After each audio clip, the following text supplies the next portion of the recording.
السلام علیکم ورحمۃ اللہ وبرکاتہ۔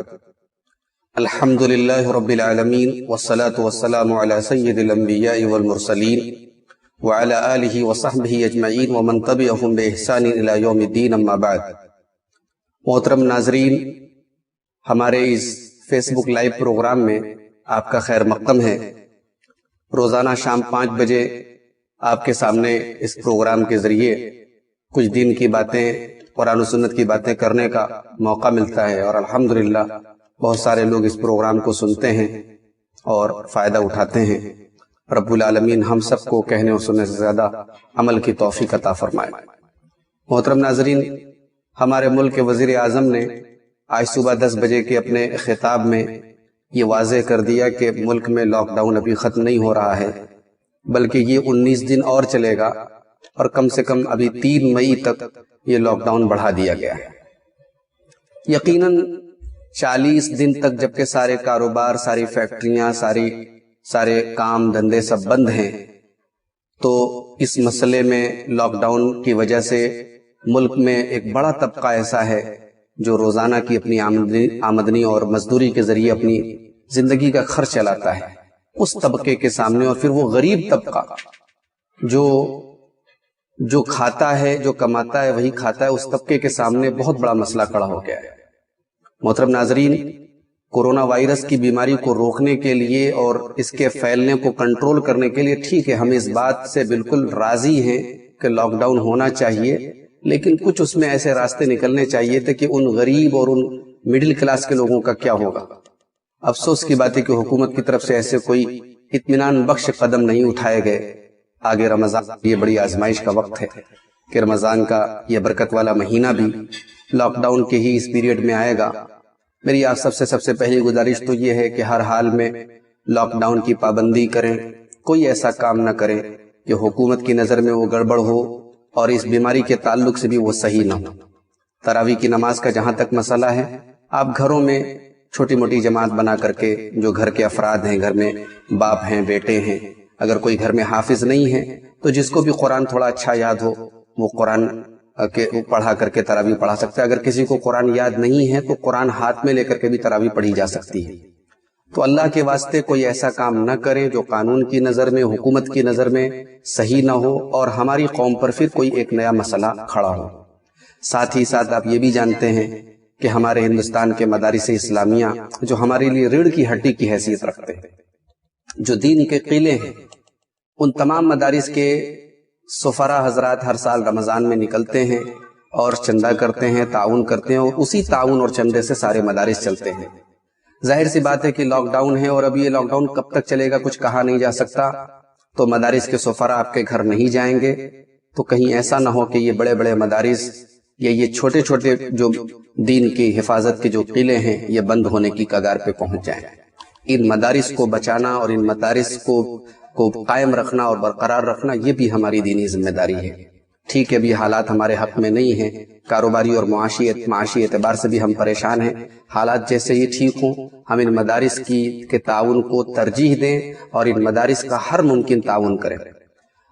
موجودہ حالات میں آپ دیکھ رہے ہیں کہ جو غریب طبقہ ہے اس کی بہت سارے لوگوں نے مدد کی ہے، اور آگے بھی جب تک یہ لاک ڈاؤن ہے اس کی مدد کرنا ہمارا فرض ہے۔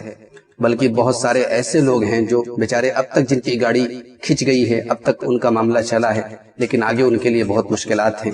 ہمیں اپنے آس پاس میں، اپنے پڑوس میں، اپنے رشتہ داروں میں ایسے لوگوں کو پہچان کر کے ایسے لوگوں کی مدد کرنا، اگر ہم مدد کرنے کے لائق ہیں تو ہمارا فرض بھی ہے، اور اپنے زکوٰۃ کی رقم کا بھی ایک بہترین مصرف ہے، اس شکل میں ہم ان کی مدد کریں۔ محترم ناظرین، ساتھ ہی ساتھ ہم اللہ سے دعا کریں کہ رب العالمین ہم سب کو اس وبا سے جلد راحت عطا فرمائے، اور ہمارے ملک سے یہ وبا ختم ہو جائے، پوری دنیا سے ختم ہو جائے۔ لوگ کام کر رہے ہیں، محنت کر رہے ہیں اس کی ویکسین کے لیے، اس کی دوا کے لیے۔ رب العالمین ان لوگوں کے دلوں میں اس بیماری کی بہترین دوا اور علاج تجویز فرما دے، ان کے دماغوں میں ڈال دے۔ ہمیں اس کی بھی دعا کرتے رہنا چاہیے۔ محترم ناظرین، کل ہم نے جو نیا سلسلہ شروع کیا ہے آداب زندگی کے نام سے، اور کل اس سلسلے کا پہلا درس تھا آپ کے سامنے صحت کے آداب کل ہم نے بیان کیے تھے۔ آج اس سلسلے کا دوسرا درس ہے، اور آج کی ہماری گفتگو جو ہوگی وہ کھانے کے آداب پر ہوگی کہ کھانے کے کیا طریقے سنت میں بتائے گئے، اللہ کے رسول صلی اللہ علیہ وسلم نے کھانے کے تعلق سے کیا چیزیں بتائی ہیں۔ تو اس سلسلے میں سب سے پہلی بات یہ یاد رکھیں کہ کھانے سے پہلے ہاتھ دھونا چاہیے۔ اگرچہ اس بارے میں کوئی صحیح حدیث موجود نہیں ہے، لیکن صفائی اور ستھرائی کے پیش نظر اللہ کے رسول صلی اللہ علیہ وسلم کی مختلف حدیثیں ہیں۔ صفائی نصف ایمان ہے، اور صفائی کے اوپر آپ نے بہت ساری جگہوں پر ابھارا ہے، تو وہ تمام حدیثیں اس بات کی دلیل ہیں اور اس بات کے لیے کافی ہیں کہ ہم ادھر ادھر سے آ کر کے ڈائریکٹ کھانا نہ کھانے لگے، پہلے اپنے ہاتھوں کو صاف کر لیں، دھو لیں، اور موجودہ حالات میں تو ہم ہینڈ واش وغیرہ سے اپنے ہاتھوں کو قاعدے سے صاف یا صابن وغیرہ سے اچھی طریقے سے دھونے کے بعد ہی کھانا وغیرہ کھائیں۔ دوسری چیز یہ یاد رکھیں کہ بسم اللہ پڑھ کر کے کھانا شروع کریں۔ اللہ کے رسول صلی اللہ علیہ وسلم فرماتے ہیں اذا اکل احدکم فلیذکر اسم اللہ تعالی فإن نسی ان یذکر اسم اللہ تعالی فی اولہ فلیقل بسم اللہ اولہ وآخرہ۔ یہ ترمذی اور ابو داؤد کی روایت ہے۔ آپ نے فرمایا کہ جب تم میں سے کوئی کھانا کھائے تو اللہ کا نام لے کر کے کھانا کھائے۔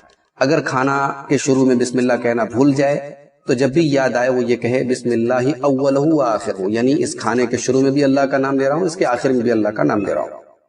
حضرت عمر بن سلمہ کہتے ہیں کنت غلاما فی ہجر رسول اللہ صلی اللہ علیہ وسلم، میں اللہ کے رسول صلی اللہ علیہ وسلم کی تربیت میں رہتا تھا، میں ایک بچہ تھا، اللہ کے رسول میری پرورش کر رہے تھے۔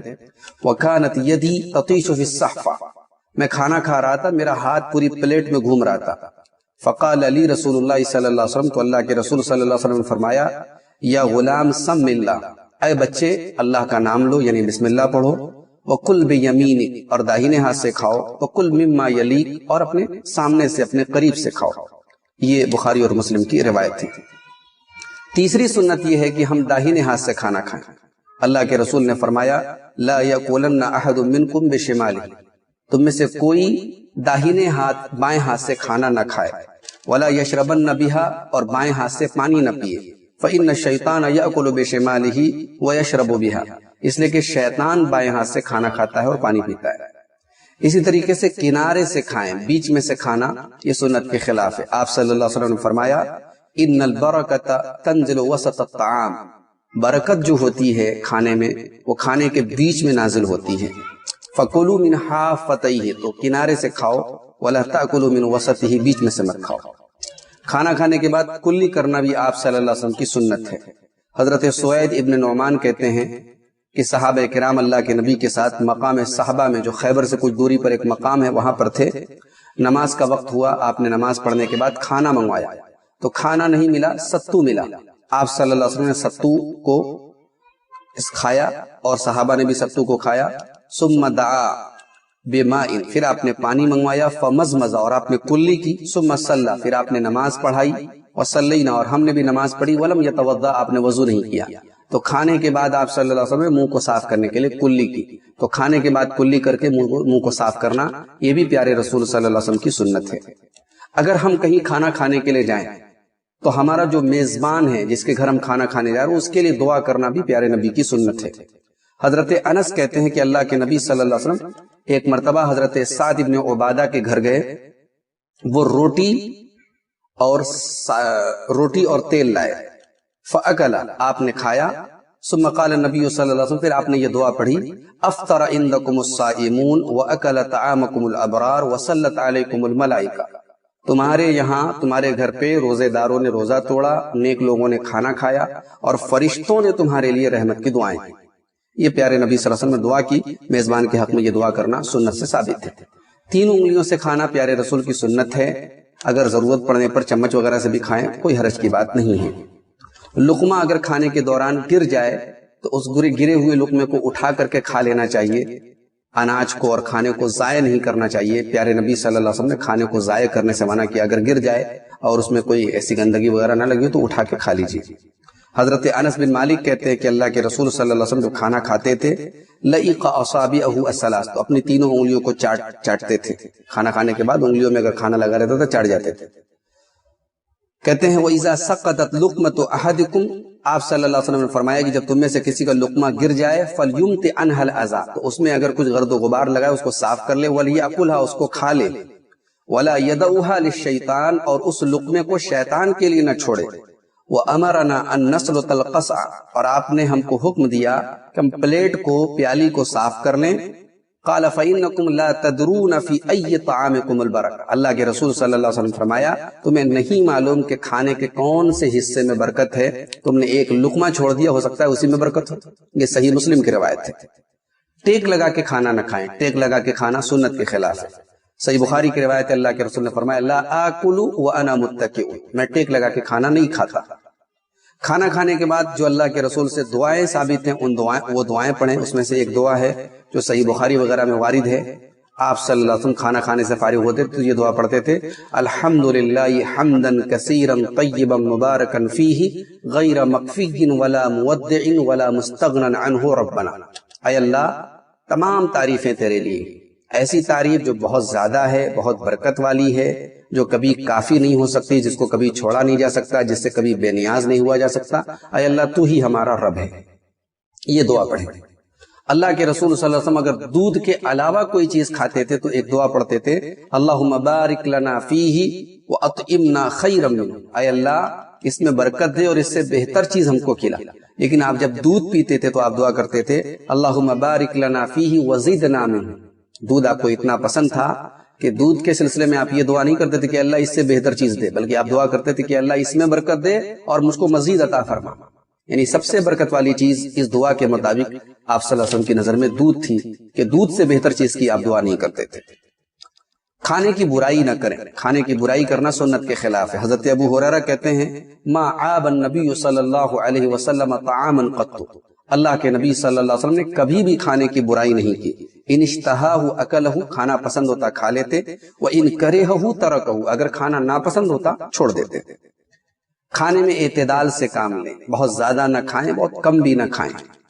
اللہ کے پیارے رسول صلی اللہ علیہ وسلم فرماتے ہیں ما ملأ آدمی وعاء شرا من بطن، ترمذی کی روایت ہے، آپ نے فرمایا کہ آدمی اپنے پیٹ سے برا کوئی برتن نہیں بھرتا۔ بحسب ابن آدم اکلات یقمن صلبہ، انسان کے لیے چند لقمے کافی ہیں جو اس کی پیٹھ کو سیدھا رکھیں۔ فإن كان لا محالہ فثلث لطعامہ وثلث لشرابہ وثلث لنفس، اگر کھانا ہی ہے تو پیٹ کے تین حصے کر دو، ایک کھانے کے لیے، ایک پانی کے لیے، ایک سانس لینے کے لیے۔ تو آپ صلی اللہ علیہ وسلم نے 1/3 1/3 پیٹ کا حصہ چھوڑنے کو حکم دیا۔ کچھ بھوک رہ جائے کھانا چھوڑ دو، زیادہ مت کھانا کھاؤ۔ کبھی کبھار کی بات الگ ہے کسی خاص موقع سے، لیکن ہمیشہ آدمی بہت زیادہ کھانے کا اگر معمول بنا لے گا تو پیٹ بھی خراب ہوگا، صحت بھی خراب ہوگی، اور چیزوں کا بھی اس میں مسئلہ ہے۔ سونے چاندی کے برتنوں میں کھانا یہ حرام ہے۔ اللہ کے رسول صلی اللہ علیہ وسلم نے فرمایا، صحیح بخاری اور صحیح مسلم کی روایت ہے، لا تلبس الحریر ولا الدیباج، حریر اور دیباج کا کپڑا مت پہنو۔ حریر کہتے ہیں یہ بھی ریشم ہے، دیباج بھی ریشم ہے، بس ایک پتلے ریشم کو کہتے ہیں، ایک موٹے ریشم کو کہتے ہیں۔ تو ریشم کی کوئی بھی جو ہے ورائٹی استعمال مت کرو کپڑے میں۔ ولا تشربوا فی آنیۃ الذھب، اور سونے کے برتنوں میں پانی مت پیو، والفضہ، اور چاندی کے برتنوں میں پانی مت پیو۔ ولا تاکلوا فی صحافها، اور سونے اور چاندی کی پلیٹوں میں کھاؤ مت۔ فإنها لهم فی الدنیا ولنا فی الآخرہ، یہ کفار اور مشرکین کے لیے دنیا میں، وہ دنیا میں استعمال کریں گے، لیکن ہمارے لیے آخرت میں، ہمیں دنیا میں حرام کیا گیا، منع کیا گیا، ہم سونے اور چاندی کی پلیٹوں میں نہیں کھائیں گے۔ مہمان اگر کبھی ہمارے گھر آئے تو مہمان سے پوچھ کر کے اس کو کھانا کھلانا چاہیے۔ ممکن ہے کہ ہم جو کھانا کھلا رہے ہیں وہ مہمان کو پسند نہ ہو، تو یہ مہمان نوازی کے آداب کے خلاف ہے۔ حضرت خالد بن ولید کہتے ہیں کہ ایک مرتبہ وہ اپنی خالہ کے یہاں یعنی حضرت میمونہ بنت حارث کے یہاں گئے۔ حضرت میمونہ رضی اللہ تعالی عنہا جو اللہ کے رسول صلی اللہ علیہ وسلم کی بیوی ہیں اور ہم سب کی ماں ہیں، ان کے پاس وہ گئے اور ساتھ میں اللہ کے رسول صلی اللہ علیہ وسلم بھی تھے۔ حضرت میمونہ نے بھنا ہوا گوہ بنایا تھا، وہاں ایک جانور پایا جاتا تھا گوہ، تو اس گوہ کو بھون کر کے حضرت میمونہ نے تیار کیا تھا، اور وہ گوہ جو تھا وہ ان کی بہن حضرت حفیدہ بنت الحارث نے بھیجا تھا نجد سے، تو انہوں نے اس گوہ کو اللہ کے رسول صلی اللہ علیہ وسلم کے سامنے پیش کیا۔ اللہ کے رسول صلی اللہ علیہ وسلم جب کھانا کھاتے تھے تو عام طور سے جب تک آپ کو بتا نہ دیا جاتا آپ اپنا ہاتھ نہیں بڑھاتے تھے۔ آپ نے اس دن بغیر بتائے اس گوہ کی طرف اپنا ہاتھ بڑھانے کی کوشش کی، تو ایک عورت نے کہا، وہاں پہ جو گھر کی عورتیں تھیں ان میں سے ایک عورت نے کہا کہ ارے اللہ کے رسول کو بتا دو کیا کھلا رہی ہو، یہ گوہ ہے، اے اللہ کے رسول یہ گوہ ہے، یہ الذب ہے، جس کو عربی میں الذب کہتے ہیں، وہ ایک مخصوص جانور ہوتا ہے۔ کہا کہ یہ اللہ کے رسول یہ اس کا گوشت ہے۔ تو اللہ کے رسول صلی اللہ علیہ وسلم نے اپنا ہاتھ پیچھے کر دیا، کھانے جا رہے تھے، آپ نے اپنا ہاتھ پیچھے کر لیا. تو حضرت خالد بن ولید نے کہا کہ اے اللہ کے رسول حرام ہوا، کیا یہ حرام ہے؟ آپ نے فرمایا کہ نہیں، یہ حرام نہیں ہے، لیکن ہمارے یہاں، ہمارے مکہ اور مدینہ میں نہیں ہوتا.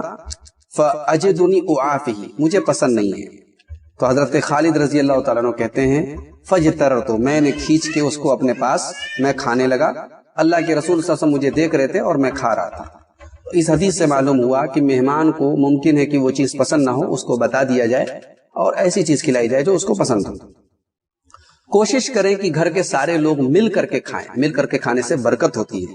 صحابہ کرام نے اللہ کے رسول سے عرض کیا کہ اللہ کے رسول انا ناکل ولا نشبع، ہم کھانا کھاتے ہیں لیکن سیراب نہیں ہوتے، پیٹ نہیں بھرتا. اللہ کے رسول صلی اللہ علیہ وسلم فرمایا فلعلکم تفترقون، شاید تم لوگ الگ الگ کھاتے ہو. قالوا نعم، صحابہ نے کہا کہ ہاں ہم لوگ الگ الگ کھاتے ہیں. آپ نے فرمایا فاجتمعوا علی طعامکم، مل کر کے کھانا کھاؤ.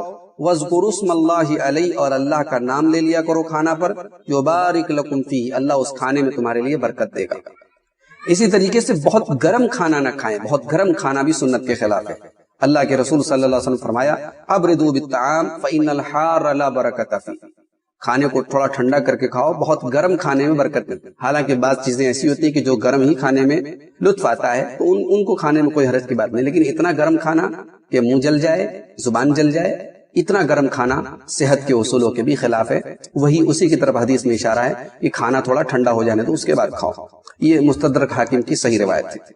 آخری بات کہ کھانے میں پھونک نہ ماری جائے. اللہ کے رسول صلی اللہ علیہ وسلم نے منع فرمایا نہا ان یتنفس فی الاناء او ینفخ فیہ، کھانے میں سانس لینے سے، برتن میں سانس لینے سے یا پھونک مارنے سے آپ صلی اللہ علیہ وسلم فکتا فرمائے. ہمارا جو یہ سلسلہ ہے آداب زندگی، اس کو میرے حق میں اور آپ سب کے حق میں مفید بنائے. آمین. وآخر دعوانا ان الحمد للہ رب العالمین. والسلام علیکم ورحمۃ اللہ وبرکاتہ.